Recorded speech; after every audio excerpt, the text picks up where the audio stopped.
Yeah, so Bayesian inference is a mathematical way of calculating the probability based on the observations.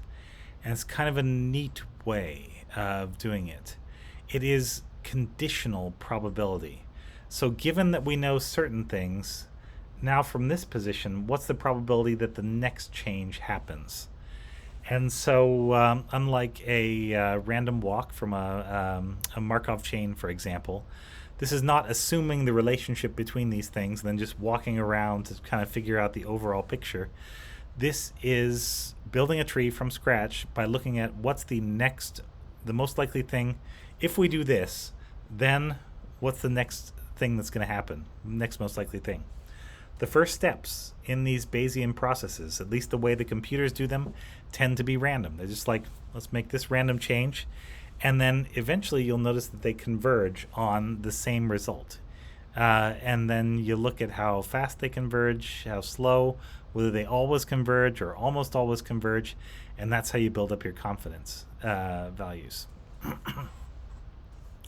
So we're going to be focused on this thing called the posterior probability, which is the probability of observing a tree of this type given the data.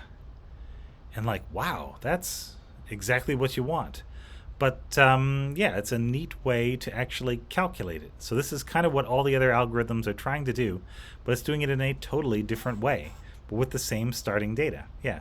So this is going to be like what Mr. Bayes does. And there are other bigger programs like Beast is a really good Bayesian analysis tool.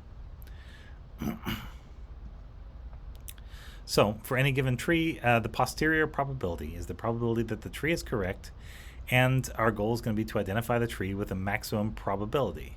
So kind of like maximum likelihood, but we're doing a Bayesian probability.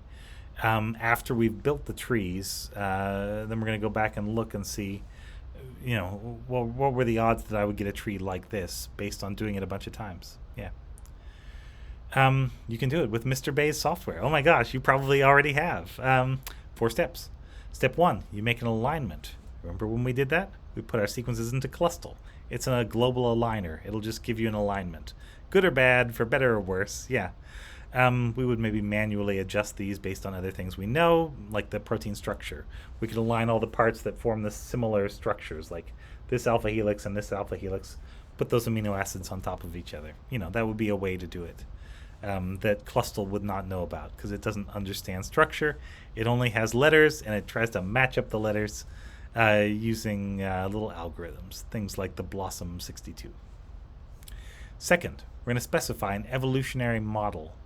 So we're going to, and there are several of these models, like ways that people have come up with that things may change. And each of these is based on some data.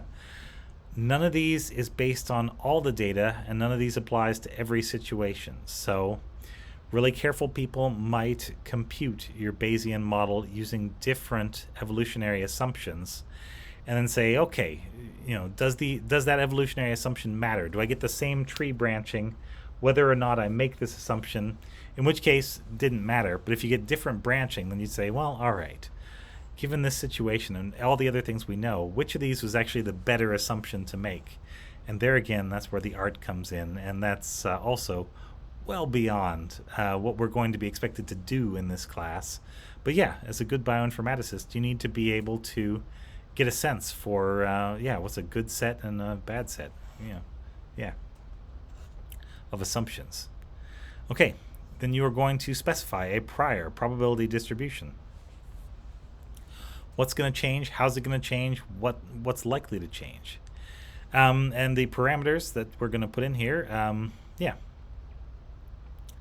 the topology of the trees. So you can say that, hey, humans and chimpanzees always need to be this close to each other, or connected to each other, but you can connect us up to fish and frogs and zebras, any way that the tree says are correct.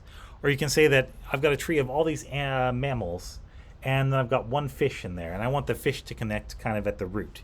You can specify that in the settings.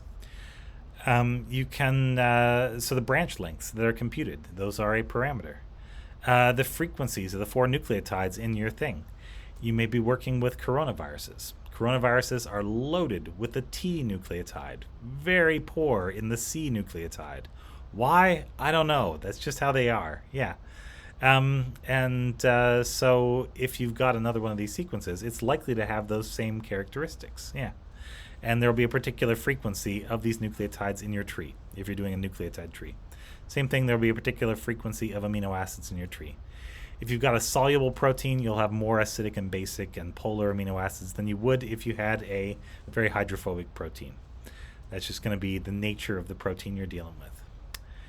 You're going to have different substitution rates for either nucleotides or for amino acids. And in that case, it would be many more than 6 because there's 20 amino acids and each can change to each other one. Yeah. You would have what proportion of the sites are invariant, never change, versus the ones that change. And you would have a thing called a shape parameter, which is the distribution of variation in the rate of evolution that you can assume in building your tree. And so these things are all in there. Third step is you're going to run the analysis, and it's going to be a Monte Carlo Markov chain. Monte Carlo means we're going to just random walk around and around and around, or over and back, whatever. And Markov chain means we're going to have for each step, the probability is going to be determined by the previous step only, and the probability of that step turning into everything else. So it's going to be very dependent on the probability numbers that are being used to specify the transitions. Yeah. And so then the posterior probability is going to be, we're going to take the entire tree and we're going to say, okay, we made all these, weird random changes to get here. What's the likelihood of making that specific set of changes given what we know about how changes happen in this particular group of proteins? So, yeah, that's really taking pretty much all the data that we have into consideration. For each tree, every combination of branch length and substitution model can be evaluated if you want. You can approximate it by just doing a bunch of different Monte Carlo simulations where you start out in a different random direction and you'll converge on the same tree usually. With complex trees, you usually can't just do the mathematics to just crunch it and calculate those things, unfortunately. And so with a Bayesian tree, we'll run it a certain number of times. You might run it 1,000 cycles, 10,000 cycles. You might run it 100 billion cycles. That's fine. They're very fast to do because you're just Markov chaining around, your little model, pizza, hot dog, hamburger over and over and over again. Or ACGT, da-da-da-da-da, with certain transition and transversion probabilities specific to each position and each base. So, fourth step, you're going to summarize the samples. And Mr. Bayes is going to give you a variety of summary statistics, including branch lengths and clade credibility values. So that's I also call those branch support values sometimes. It's the little number that appears on the nodes of each tree, or sometimes it'll be in the branch, I think, the way it prints out online.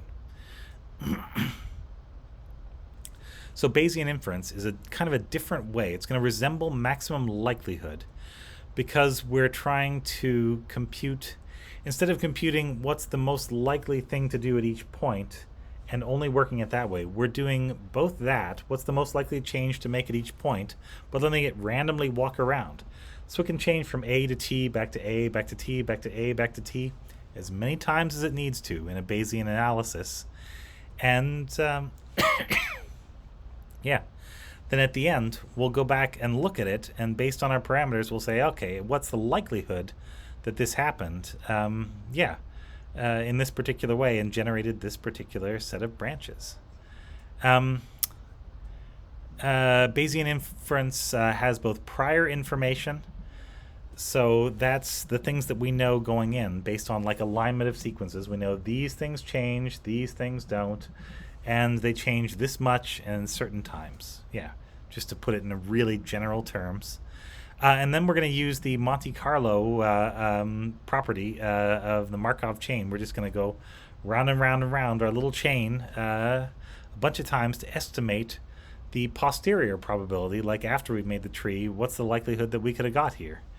Yeah, it was invented relatively recently compared to some of the others, or rather adapted for molecular phylogenetic analysis fairly recently. Bayes, was operating, I think, in the 1700s, or earlier, but they are really popular, and generally, if you're publishing a paper that has a tree, Bayesian is kind of the bar. You got to be at that in order to publish most of the time. It's considered, you've at least tried if you've done a Bayesian tree. You'd be okay also to do a maximum likelihood tree. Those would be fine. The other methods, though, are generally considered not reliable enough.